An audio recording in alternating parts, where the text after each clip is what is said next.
Hello, नमस्ते, आदाब और सत श्री अकाल। मेरा नाम पूनम अग्रवाल है और एक्सप्लेन एक्स में आपका स्वागत है। अगर आपने चैनल सब्सक्राइब नहीं किया है अभी तक तो प्लीज कर लीजिए। आज हमारे साथ है बहुत ही स्पेशल गेस्ट और मैं ये कह सकती हूँ कि ये एक ऐसे इंसान है जिनके लिए मेरे मन में बहुत डीप रिस्पेक्ट है। सिर्फ इसलिए नहीं कि वो उम्र में मेरे से बड़े हैं, बल्कि इसलिए क्योंकि ये एक बहुत ही अच्छे जर्नलिस्ट है, वेटरन जर्नलिस्ट है, जिन्होंने ना सिर्फ सरकार बल्कि कॉर्पोरेट्स सबको एक्सपोज किया है। इन्होंने 9 किताबें लिखी या को ऑथर किया है। करीबन 50 साल का एक्सपीरियंस है जर्नलिज्म में। तो आप समझ सकते हैं कि परंजोय गुहर ठाकुर था, जो कि इतने सालों से जर्नलिज्म के फील्ड में है, डॉक्यूमेंट्री फिल्म मेकर है, म्यूजिक डॉक्यूमेंट्रीज भी बना चुके हैं। मतलब इनके बारे में आप पढ़ सकते हैं ऑनलाइन जाके। इनफैक्ट एक और इंट्रोडक्शन बहुत जरूरी है इनका। इनका जो फोन था वो पेगासस वाले स्कैम में भी आया था, क्योंकि इनका फोन भी बग हुआ था। तो Paranjoy, thank you so much for joining. धन्यवाद धन्यवाद, thank you so much Poonam, आपने इतना तारीफ किया। अब एक चीज बताना भूल गया। मैं अकेला भारतवर्ष का नागरिक हूँ। मेरे खिलाफ अडानी जी का, गौतम अडानी जी का वकील इस वक्त 6 मानहानि का केस चला रहे हैं। 6 ईमान बताइए, तो इनके ऊपर ये छह ये तो लोग ये mention- पांच पांच गुजरात में है, एक राजस्थान में है। तो ये आप एक लीगल केसेस भी झेल रहे हैं। आप उन जर्नलिस्ट में से हैं जिनके ऊपर इतने सारे डेफेमेशन केसेस हैं। तो इतने प्रेशर के साथ काम करना, मैं आपको 100% कह सकती हूँ कि बहुत डिफिकल्ट है। नहीं नहीं पूनम, प्रेशर नहीं है। ये मैं अपना काम है, मैं अपना जो कर्तव्य है ये पालन करने की कोशिश करता हूं। देखिए, if others are not doing their work, I can't do anything about it. मेरा इतना ही कहना है कि अगर आप पत्रकार हैं तो आपका काम है जो भी सत्य में है उनसे सवाल कीजिए, सख्त सवाल कीजिए, मानहानि मत कीजिए, मगर ask the right questions to the important people. कोई भी राजनीतिक दल हो सकता है, कोई भी अधिकारी हो सकता है। So I see that as my job. Exactly तो जो आप जॉब की तरह देख रहे हैं, जो हर जर्नलिस्ट को देखना चाहिए, that is precisely what journalist are not doing. I wouldn't say all, there are few like you in the still because of which are are journalism is surviving, जिसके कारण हम हमारे देश में थोड़ा बहुत जर्नलिज्म दिख रहा है। और आपने एकदम सही किया, सही सवाल कीजिए। बात सवाल से ही शुरू करते हैं कि आप इलेक्शन कमीशन के प्रेस कॉन्फ्रेंस में थे और संडे का दिन था, आप वहां थे और आपने जो सवाल पूछा, मेरे ख्याल से इलेक्शन कमीशन के जवाब से ज्यादा आपका सवाल वायरल हो गया था। तो लाइक देखिए पूनम मुनम, मैं आभारी हूं। तुमने एक दिन पहले हमें बताया कि हाँ, इतवार का दिन प्रेस कॉन्फ्रेंस हो रहा है। अगर आपके पास पीआईबी कार्ड है, यानी कि प्रेस इंफॉर्मेशन ब्यूरो का कार्ड है, आप जरूर जाइए। तो मेरा एक पीआईबी कार्ड आज नहीं, 80 के दशक से है। तो मैंने बोला चलिए, मैं भी एक बार बहुत दिन के बाद ऐसा ये इट्स अ यूनिक, अनप्रेसिडेंटेड, अभूतपूर्व ये जो प्रेस कॉन्फ्रेंस हुई थी, ये भी हिस्टोरिक, एक तरह, हिस्टोरिक, इट इज अनप्रेसिडेंटेड, मैं इतना ही कहना चाहता हूँ। इससे अनप्रेसिडेंट। पहले भी जो जो चीफ इलेक्शन कमिश्नर होते थे, अलग अलग लोग, जो मुख्य चुनाव आयुक्त होते थे, वो भी प्रेस कॉन्फ्रेंस करते थे। वो भी जब घोषणा करते हैं हाँ, लेकिन चुनाव वो का अलग था। तारीख। वो अलग था। ये तो भाई आपके ऊपर एलिगेशन है, उसकी सफाई में टेक्निकली इन्होंने नहीं नहीं, प्रेस कॉन्फ्रेंस की। अब सवाल हो रहा है कि इन्होंने क्यों किया, क्यों इतवार का दिन प्रेस कॉन्फ्रेंस किया, यही है एग्जैक्टली, सवाल। It's a very unusual. मैं बता दूं व्यूअर्स को कि संडे को प्रेस कॉन्फ्रेंस अनयूजुअल होता है। पॉलिटिशियंस करते हैं, नो डाउट, कोई इवेंट होता है तो हो जाता है। लेकिन इलेक्शन कमीशन को संडे के दिन करने के पीछे कोई रीजन नहीं दिखा, क्योंकि राहुल गांधी ने 7 तारीख को अगस्त को किया था, वो भी मिड वीक था मेरे ख्याल से, बुधवार। संडे का दिन उनका चुनना was very unusual. And secondly मैं आपको ये भी बता दूं, पीआईबी कार्ड होता है एक्रीडेटेड कार्ड, जो होता है जर्नलिस्ट को मिलते हैं, और मेरे पास नहीं है, मैंने अप्लाई नहीं किया। और वो मिलता है ऑर्गेनाइजेशन की तरफ से, मीडिया ऑर्गेनाइजेशन की तरफ से मिलता है, या फ्रीलांसर्स को भी मिलता है। तो परंजॉय के पास ये एक्रेडिटेशन कार्ड था। तो ये जो सवाल है परंजॉय कि संडे का दिन इलेक्शन कमीशन ने इतनी भारी मात्रा में एक नेशनल मीडिया सेंटर जैसी जगह पे किया, इलेक्शन कमीशन के ऑफिस में भी नहीं किया।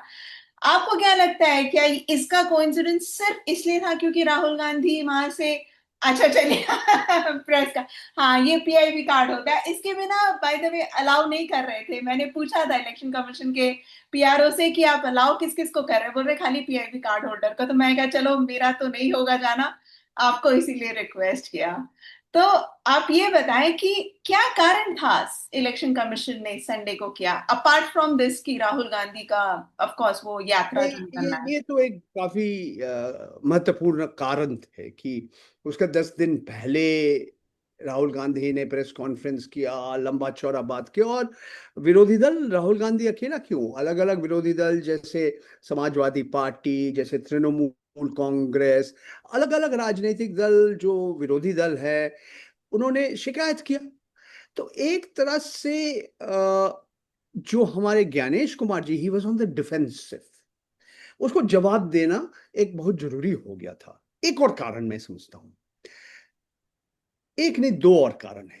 उसी समय वो इतवार के दिन 17 तारीख 3 बजे, उसी दिन बिहार में राहुल गांधी, आपका तेजस्वी यादव, दीपांकर भट्टाचार्य, अलग अलग विरोधी दल, उनका यात्रा शुरू किया। वहां से उन्होंने नारा लगाया, वोट चोर, गद्दी चोर, इस तरह से उन्होंने नारा लगाना। तो ठीक उसी समय इन्होंने प्रेस कॉन्फ्रेंस किया।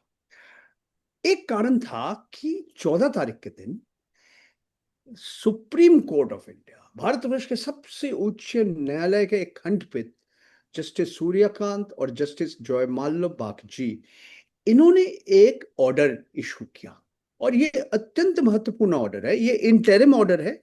अभी भी केस चलेगा, पता नहीं और कितने दिन चलेगा, दोबारा हियरिंग होने वाले हैं।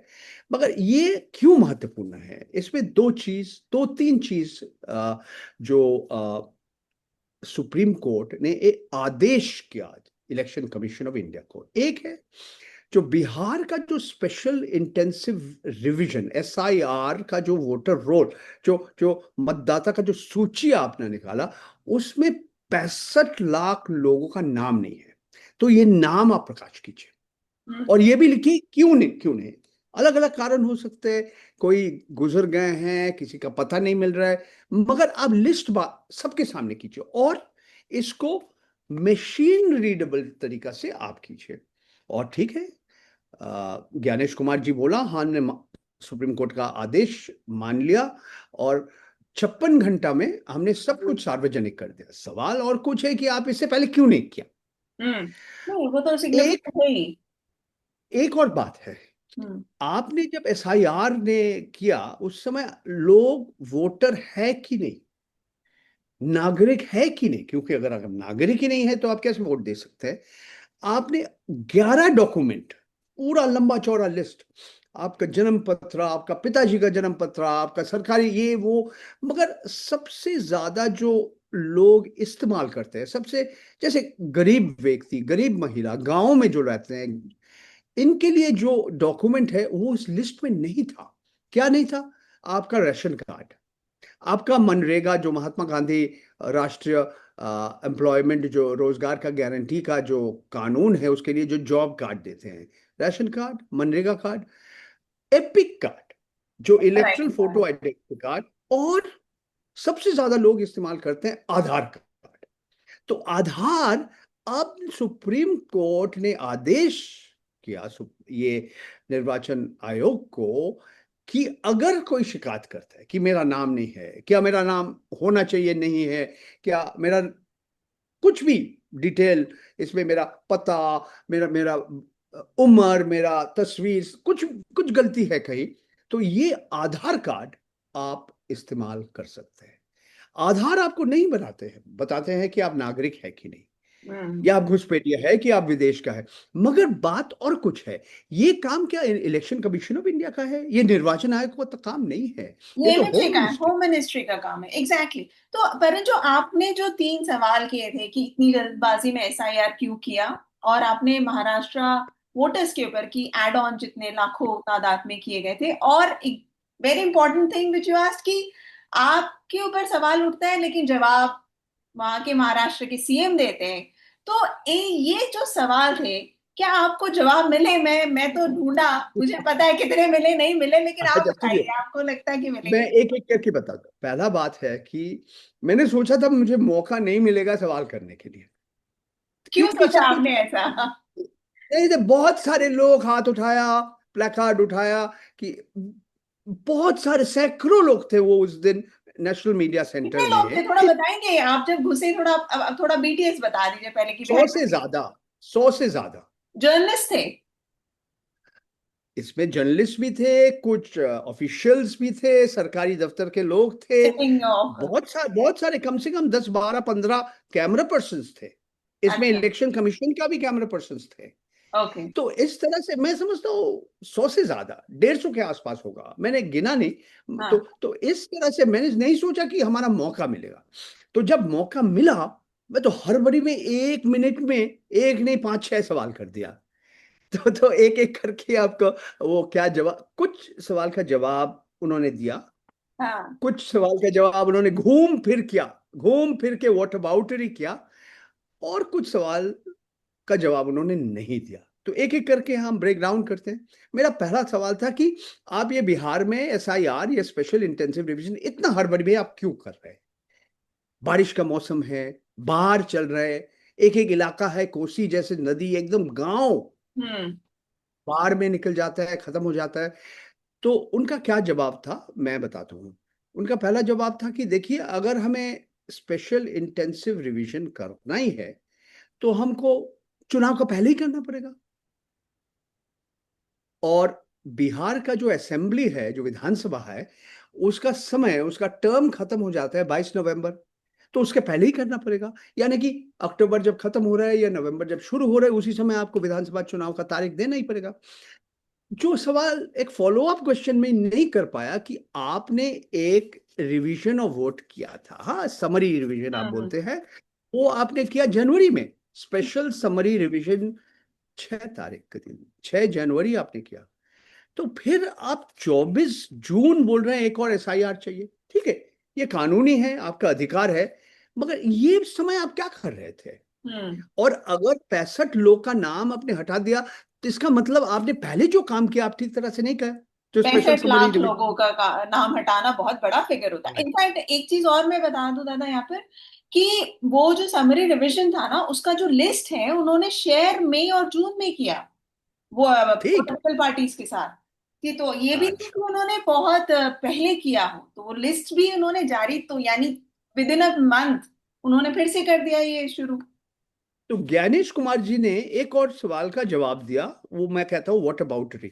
तो मैंने बोला इस समय क्या आप क्यों कर रहे हैं, हर में क्यों कर रहे हैं, बारिश का मौसम। तो उन्होंने कहा कि 22 साल पहले 2003 इस तरह से स्पेशल इंटेंसिव रिवीजन में हुई थी। और वो भी हुई थी कब? जिस समय ये जुलाई अगस्त का महीना में जब बारिश गिरते हैं। अच्छा, मैंने दूसरा सवाल उनसे किया कि आपको तो सुप्रीम कोर्ट आदेश किया इसीलिए आपको वो लिस्ट निकाला पड़ा, इससे पहले आपने क्यों नहीं किया? तो इसका जवाब उन्होंने नहीं दिया। तो फिर महाराष्ट्र के बारे में जब किया, मैंने बोला 40 लाख नया वोटर आ गया। तो उनका एक तरह से वॉट अबाउटरी भी था। उन्होंने कहा ये जो राजनीतिक दल अब क्यों शिकायत कर रहे हैं, चुनाव खत्म हो गया 8 महीना पहले, अब क्यों शिकायत कर रहे हैं? जब वोटर रोल बन रहे थे उस समय आपने कुछ नहीं कहा। जब चुनाव का नतीजा आ गया, विधानसभा चुनाव का नतीजा आ गया नवंबर में, तो उसके बाद 45 दिन थे आपके पास, आप उस समय शिकायत क्यों नहीं किया? By the way, I'm indulging in a bit of self publicity. Very soon, in the next few hours, in the next 48 hours, I am releasing a documentary film, a 35-minute documentary film. इसका नाम है किस तरह से महाराष्ट्र का चुनाव चोरी किया। हम्म। ये हमने बहुत मेहनत करके बनाया। मैं आपका दर्शक को प्लीज प्लीज आप प्लीज, लोग, हाँ, आप प्लीज एक आप बार रिलीज देखिए। होगा तो प्लीज बताइएगा, मैं इसके बारे में हाँ, जरूर मैं बात। आज, उम्मीद है कि आज शाम तक रिलीज हो जाएगा। कॉन्ग्रेचुलेशंस फॉर आज, दिस। हाँ, आज शाम। अच्छा, फिर आप एक और सवाल मैंने किया कि ये सच है कि नहीं।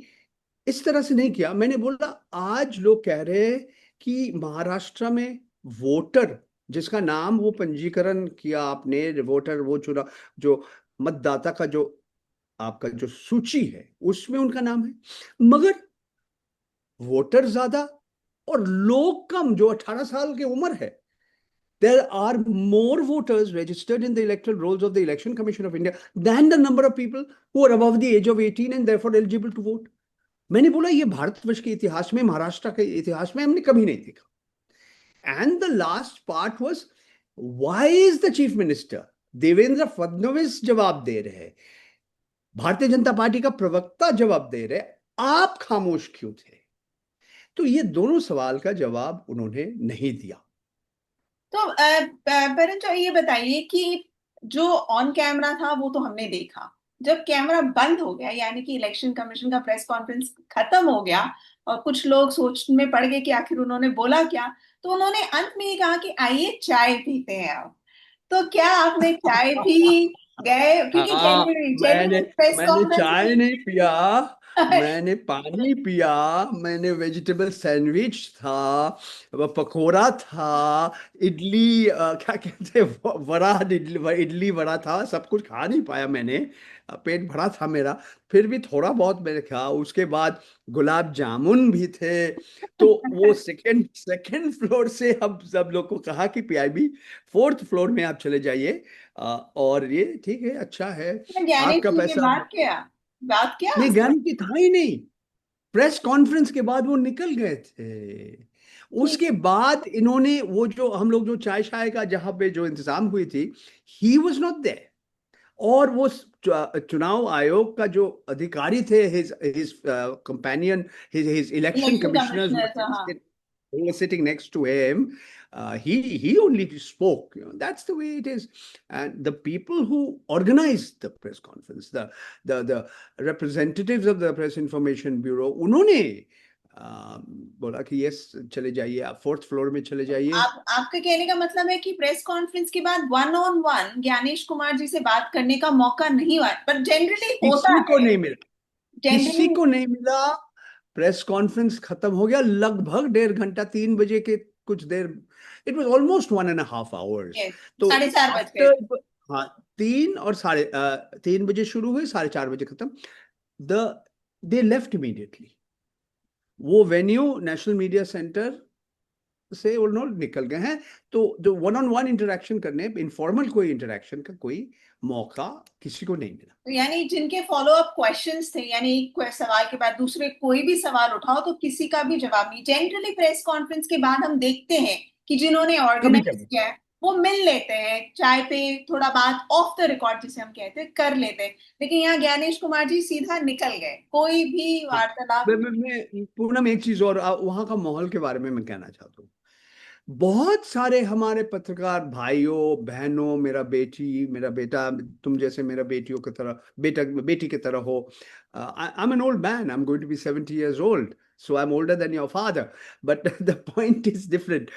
बहुत सारे लोग बहुत सवाल किया, एंड आई मस्ट से, हम लोग इसको बोलते हैं ये गोदी मीडिया है, ये सरकारी मीडिया है, ये सिर्फ सरकार का गुणगान करते हैं, विरोधी दल का टिप्पणी करते हैं। Lot of questions were asked, बहुत सारे लोग। और वो उसका प्रोसीडियर उन्होंने किया कि 5 लोग को मौका मिलेगा सवाल करने के लिए, फिर गणेश जी जवाब देंगे, फिर एक साथ। 5 और लोग। तो I think all together must be more than 20-25 I people guess got a. उससे ज्यादा, क्योंकि पांच में अगर एक ग्रुप में हम देखें तो एक बार में कम से कम 10 से 12 सवाल जाते हैं। एक इंसान 2 सवाल तो कर हाँ, ही रहा। जैसे, हाँ, मैं 1 मिनट में 5-6 सवाल कर दिया। सो हाँ, लॉट ऑफ तो पीपल मेरे ख्याल से मल्टीपल 50 के क्वेश्चन। 50 के आसपास हो गए होंगे सवाल, if I am not wrong. 30 40 50 तो हो ही होंगे। तो ये पूरा, यस। यू आर राइट कि हम जनरली बोलते हैं कि अच्छे सवाल होंगे कि नहीं, लेकिन इस प्रेस कॉन्फ्रेंस में क्वेश्चंस अच्छे किए गए थे, जवाब नहीं मिले सबकी ये। और देखिए, और कुछ सवाल लोग किया भी नहीं। मैं एक आपको उदाहरण देता हूं। जैसे आपको बताया, कुछ सवाल का जवाब उन्होंने दे दिया। जैसे इन्होंने राहुल गांधी का नाम नहीं किया, मगर बोला जो पीपीटी बना था, पावर पॉइंट प्रेजेंटेशन, जैसे आप कह रहे थे 10 दिन पहले, उनको बोला आप ऑन ओथ स्वोन एफिडेविट दीजिए 7 दिन के अंदर। हफल हलफनामा। हफलनामा, सॉरी, हलफनामा। हलाफनामा, हलाफनामा, my Hindi is so pathetic. Anyway, तो स्वोन जो एफिडेविट आपको देना पड़ेगा, हलफनामा आपको देना पड़ेगा, ये आप दीजिए 7 दिन के अंदर। या या apology। माफी, देश के सामने आप माफी मांग लीजिए। तो ज्ञानेश कुमार कौन है? ठीक है, आपका जो कहना है, आप कानून दिखा दिया, representation of the people act, एक बार हिंदी में लोग बोल के बताइए उसे क्या बोलते हैं। लोक प्रतिनिधिता कानून। तो इस तरह से उन्होंने शुद्ध हिंदी में बोला, मगर फिर भी सवाल और कुछ है। जिस तरह से राहुल गांधी ने जो आरोप दिया, जो कांग्रेस पार्टी बोलते हैं हमें धमकी दे रहे, अनुराग ठाकुर भी, वो भी भारतीय जनता पार्टी का प्रवक्ता के रूप में, जो इसे इससे पहले जो सूचना और प्रसारण मंत्री भी थे अनुराग ठाकुर जी, उन्होंने भी आरोप लगाया। रायबरेली में, वायनाड में, अलग अलग जो लोकसभा कोई कोई कोई कॉन्स्टिट्युएंसीज में, हाँ एफिडेविट वहां की पे भी, डिमांडिंग, कोई हाँ डिमांड। फर्जी वोट, आप उनसे तो एफिडेविट, हलफनामा आपने नहीं मांगा, उनको आपने नहीं कहा अगर आप स्वर्ण एफिडेविट दीजिए, नहीं तो आप माफी मांग लीजिए, देश के सामने माफी मांग दिए। So people are, I mean, it's inevitable that you will question whether Ganesh Kumarji was really acting as an independent, as the head of an independent constitutional body. क्योंकि वो जब प्रेस कॉन्फ्रेंस शुरू किया, वो बोला संवैधानिक संस्था हमारे सामने सब एक है, कोई पक्ष नहीं है, कोई विपक्ष नहीं है, हर नागरिक, जो हर मतदाता एक है, जो बूढ़ा हो, जो महिला हो, जो गरीब हो या अमीर हो। तो he started with this long lecture rhetoric. about the role of the election commission, correct. but his actions gave a different impression to many people, certainly the opposition people, and even अब to me.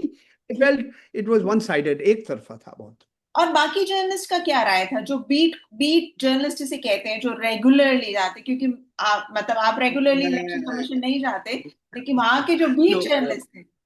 नहीं देखिए, आप इस बारे में मैं क्या बताऊं। नहीं, आपकी बात आप, हुई जर्नलिस्ट से, वो नहीं सेटिस्फाइड नहीं थे? नहीं, हम कुछ लोगों से बात किया और कुछ लोगों से देखिए, इमीडिएटली लोगों का रिएक्शन कुछ होता है। तो मैं समझता हूँ मेरा जो पर्सनल रिएक्शन है, मेरे साथ बहुत लोग सहमत भी थे, कुछ लोग शायद नहीं हैं, मगर ये बार बार मैं आपसे कह रहा हूँ, आपका दर्शक को कह रहा हूँ, आप खुद चले जाइए, आप इलेक्शन कमीशन ऑफ इंडिया का वेबसाइट में चले जाइए, आप 1.5 घंटा समय बिताइए, आप पूरा देख लीजिए हम्म। उनका क्या लेट द जवाब आया ऑडियंस था। डिसाइड। या Yeah, you come to your own conclusion, you arrive at your own conclusion. तो देखिए, रिपोर्ट्स कैसे आए हैं अलग अलग अखबार में, अलग अलग वेबसाइट्स में, अलग अलग यूट्यूब चैनल में, तो you can arrive at your own conclusion. मगर देखिए, मेरा सिर्फ इतना ही कहना है कि मेनी थिंग्स हैव अनप्रेसिडेंटेड, अभूतपूर्व, इंक्लूडिंग ज्ञानेश कुमार जी प्रेस कॉन्फ्रेंस। इनफैक्ट आपने जो कहा कि कई सारे सवाल उन्होंने जवाब नहीं दिए, ये तो हम दो इश्यूज पे बात करें, बिहार एसआईआर और वोट चोरी। इसके अलावा और बहुत सारे इश्यूज हैं जिसके ऊपर उन्होंने जवाब नहीं दिए हैं, जो सालों से चल रहे हैं, वो अलग बात है। मेरा आखिरी सवाल है परंजो है आपसे, ये प्रेस कॉन्फ्रेंस के बाद ऑपोजिशन ने इस पूरे चीज को एज अ थ्रेट लिया है कि धमकी की तरह हलफनामा दो या तो माफी मांगो। अब बात इम्पीचमेंट की आ रही है, एंड इम्पीचमेंट एक बहुत ही मतलब हिस्टोरिक है अगेन। इसके पहले किसी election commissioner, chief election commissioner के ऊपर इम्पीचमेंट वाली बात नहीं आई, सुप्रीम कोर्ट के जजेस के ऊपर जरूर हुआ है। तो ये स्टेज, हाई कोर्ट जजेस, हाई कोर्ट उनके ऊपर they अभी have been, चल रहा है। हाँ। and पूनम, मोस्ट इम्पोर्टेंटली अभी भी हमारे माननीय भूतपूर्व उपराष्ट्रपति जगदीप धांकर जी के खिलाफ भी आपने इम्पीचमेंट मोशन का कोशिश किया। हाँ, तो आप थोड़ा बताएंगे कि इम्पीचमेंट मतलब दर्शक के लिए कि इम्पीचमेंट का मतलब क्या है? इलेक्शन कमीशन का प्रोसेस वही होता है जो सुप्रीम कोर्ट के लिए जी अडॉप्ट किया जी जाता है, क्योंकि ये जी जी कॉन्स्टिट्यूशनल बॉडी। आपको क्या लग रहा जी है किस दिशा में जा रहा है अब ये पूरा पूरा चीज, पूरा डिस्कशन, प्रेस कॉन्फ्रेंस, एलिगेशन, सब मिला मिलू कर जो बोल रहे हैं? जनता का देखिए, विश्वास तो डेफिनेटली कम हुआ है। अच्छा ओके, पहला बात है कि जो हमारे चीफ इलेक्शन कमिश्नर जो साहब है, वो जो एक संवैधानिक पद में, संवैधानिक संस्था के शीर्ष में है, जो मुख्य चुनाव आयुक्त, प्रोटोकॉल में उनका पोजीशन है that is like the chief justice of India, the hmm. Controller and auditor general of India. अगर उनको उन पद से हटाना है, जबरदस्त हटाना है, you have to go through the impeachment motion. अगर इम्पीचमेंट मोशन भी लाते हैं, मेरा नहीं लग रहा है कि सफल होगा, क्योंकि हमारे जो सत्ते में है, Bharatiya Janata party, national democratic alliance गठबंधन, ये होने नहीं देंगे शायद। मेरा ये हमारा एक स्पेकुलेशन है। एट ऑल होगा कि नहीं, दिखाने के लिए, symbolic, a kind of a symbolic protest, because जैसे आपने कहा, ये भारतवर्ष के इतिहास में कभी नहीं। There have been impeachment motions against a judge of the Supreme Court, judges of the High Court, even the Vice President of India, but not something like this has not happened. So let us see what happens. There's one other point that I forgot to mention to you, which if you will give me the opportunity, I'll mention. ये जो CCTV footage के बारे में आपने नया नियम बना दिया कि 45 दिन के बाद किसी को नहीं मिलेगा, और ज्ञानेश कुमार जी कहा कि ये निजता का उल्लंघन होता है, ब्रीच ऑफ इंडिविजुअल प्राइवेसी। और उन्होंने एक पुराने एक सुप्रीम कोर्ट का एक जजमेंट के बारे में, जो हमारे वकील मित्र कह रहे हैं, no it is not relevant, it is not right. ये आपके वकील सही कह रहे हैं, क्योंकि उसमें उन्होंने वो एक नहीं, जो मैंने सोशल मीडिया में हाँ प्रशांत भूषण वगैरह वगैरह इन्होंने किया, नहीं, और कुछ है। मैं एक सवाल कर रहा हूं, आप जब वोट देने के लिए एक पोलिंग बूथ में जाते हैं, पोलिंग बूथ तो एक पब्लिक स्पेस है ना, एक सार्वजनिक जगह है, वहीं पे आपका सीसीटीवी क्लोज सर्किट टेलीविजन का फुटेज है, तो इसमें निजता का बात क्या होता है? ज्ञानेश कुमार जी अपना माँ का तस्वीर, आपका बहन का तस्वीर, ऐसा नहीं है कि आपके घर के अंदर कोई जा रहा है। हाँ, तो this is in my opinion, मेरा राय है कि ठीक उन्होंने जो कारण दिखाया, मैं इसके साथ सहमत नहीं हूँ। बस इतना ही मैं कहना चाह रहा था। मैं बस इसमें एक चीज और ऐड कर दूंगी बंजा, कि सीसीटीवी फुटेज सिर्फ वहां पोलिंग का नहीं डिमांड करते, ये स्ट्रॉन्ग रूम का भी डिमांड करते हैं, जहाँ कोई महिला या पुरुष की बात नहीं है, वहां तो ईवीएम स्टोर होता है, तो वहां का वो सीसीटीवी फुटेज भी तो होता है, उसको देने में तो कोई प्रॉब्लम नहीं आना चाहिए। मतलब दीज आर बेसलेस। ये देखिए, जनता को भी समझ आता है कि इस तरह के जो जवाब उन्होंने दिए, इसका कोई मतलब नहीं है, एंड पॉइंट्स पे नहीं बात किया उन्होंने, डेटा नहीं कुछ दिया, कितने सारे इश्यूज हैं। तो ओवरऑल आपका जो बहुत डेटा दिया, मगर वो डेटा आपका काम की चीज है कि नहीं, वो अलग बात है। उन्होंने बोला किस तरह से बिहार में हाँ, सात वो जो सात करोड़ करोड़ और 24 अस्सी लाख लाख मतलब 80। 7 करोड़ 90 लाख के आसपास मतदाता है, वही। 90,000 बूथ लेवल ऑफिसर्स है, और पूरा 800 भारत वर्ष। कर्मचारी हैं हमारे इलेक्शन कमीशन के पास, वो बहुत हाँ, इंपॉर्टेंट डेटा था। दैट आई रिमेम्बर बहुत सारे डेटा उन्होंने कैटेगोरी। दिया।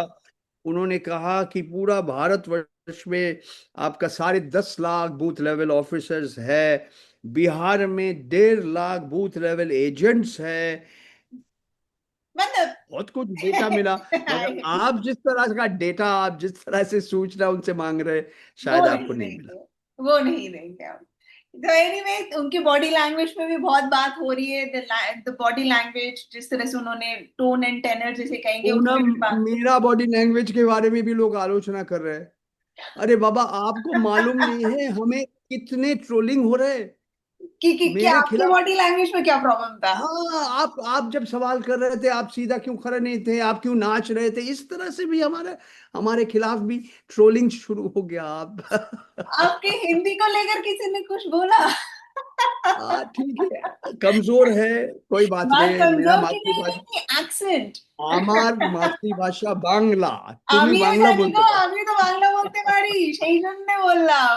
বাই তুমি দ্য ওয়ে, मैं भी তুমি কলকাতার মেয়ে, তুমি কলকাতার মেয়ে। But it was fantastic. Your body language is absolutely fine. ऐसे खड़े हो जैसे आप खड़े होते हो. People who know you, they know you. Like anyway, on a lighter note, हम उम्मीद करते हैं कि इस तरह के प्रेस कॉन्फ्रेंस और हो, इलेक्शन कमीशन और करे, ताकि हमें और सूचनाएं मिले, जैसे भी मिले.